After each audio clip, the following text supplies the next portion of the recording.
ನಮಸ್ಕಾರ ರೀ ಎಲ್ಲರಿಗೂ. ನಾನು ಮಂಜು. ನೀನೇ ಉದಂಪುರಲ್ಲಿ ಸ್ಟೇ ಇದ್ದೆವು. ಸಿಕ್ಕಾಪಟ್ಟೆ ಮಳೆ ಬಂದಿದ್ದು, ಮಳೆಯಲ್ಲಿ ಬಂದು ಸ್ಟೇ ಇದ್ದೆವು. ಮಾರ್ನಿಂಗ್ನು ಎಲ್ಲ ರೆಡಿಯಾಗಿ ಹೊರಗೆ ಬರುವಾಗ ಮತ್ತೆ ಮಳೆ ಸ್ಟಾರ್ಟ್ ಆಯಿತು. ಮಳೆಯಲ್ಲಿ ಹಾಗೆ ಬ್ಯಾಗೆಲ್ಲ ಪ್ಯಾಕ್ ಮಾಡ್ಕೊಂಡು ಬಂದೆವು. ಮುಂದೆ ಬರ್ತಾ ಬರ್ತಾ ಮಳೆ ಸ್ವಲ್ಪ ಜೋರಾಯಿತು. ಬಂದ ಹಾಗೆ ಮುಂದೆ ಲೈನ್ ಸ್ಲಾಡ್ ಆಗಿತ್ತು ಅಂತೇಳಿ ರೋಡ್ ಬ್ಲಾಕ್ ಆಗಿತ್ತು. ಸೊ ಅದಕ್ಕೋಸ್ಕರ ನಾವು ಅಲ್ಲೇ ಒಂದು 2 ಅವರ್ಸ್ ನಿಂತೆವು. ಅಲ್ಲೇ 2 ಅವರ್ಸ್ ಲೇಟ್ ಆಗಿತ್ತು. ಸೊ 2 ಅವರ್ಸ್ ಲೇಟ್ ಆದಮೇಲೆ ನಮಗೆ ಮತ್ತೆ ಬೆಟ್ರ್ ಮುಂದೆ ಬಂದೆವು. ನಾವು ಬಂದ ತಕ್ಷಣ ಇಲ್ಲಿ 3 ಗಂಟೆಗೇನೋ ಸೆಕ್ಯೂರಿಟಿ ಇಶ್ಯೂಸಿಂದ ಮುಂದುಗಡೆ ಹೋಗೋಕ್ಕೆ ಸ್ಟಾಪ್ ಮಾಡಿದ್ದಾರೆ ಅವರು, ಮಿಲ್ಟ್ರಿ ಅವರು.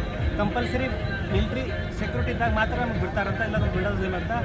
ಸೊ ಅದಕ್ಕಾಗಿ ನಾವು ಇಲ್ಲೇ ಅಷ್ಟೇ ಉಳಿದೀವಿ.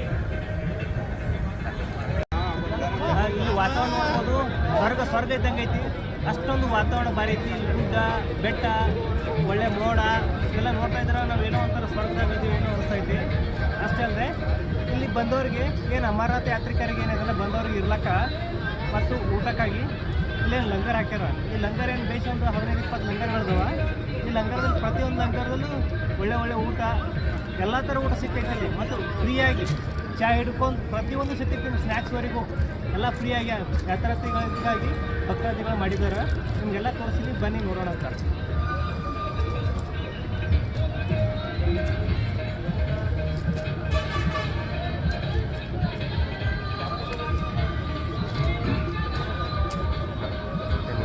ನೋಡ್ಬೋದು ಇದು ಈ ಲಂಗರ್ ಒಳಗೆ ಏನೇನು ಸಿಗ್ತದೆ ಅಂತ ತೋರಿಸ್ತೀನಿ, ಬನ್ನಿ.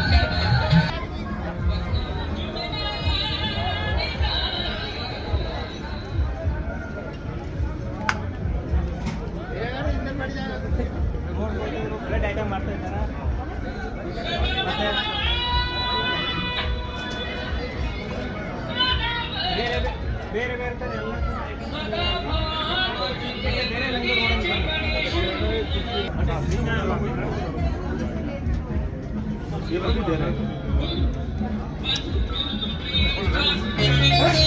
ನೋಡ್ಬೋದು ಅಲ್ಲಿ ಸ್ನ್ಯಾಕ್ಸ್ ಕೊಟ್ಟಿದ್ದಾರೆ. ಹಾಗೆ ಯೋಜನೆ ಮಾಡ್ತಿರ್ತಾರೆ ಭಕ್ತಾದಿಗಳಿಗೆ.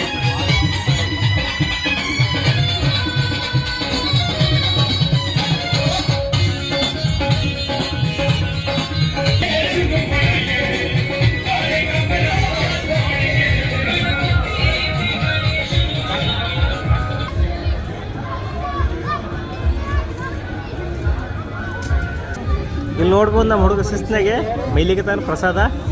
ಓಕೆ.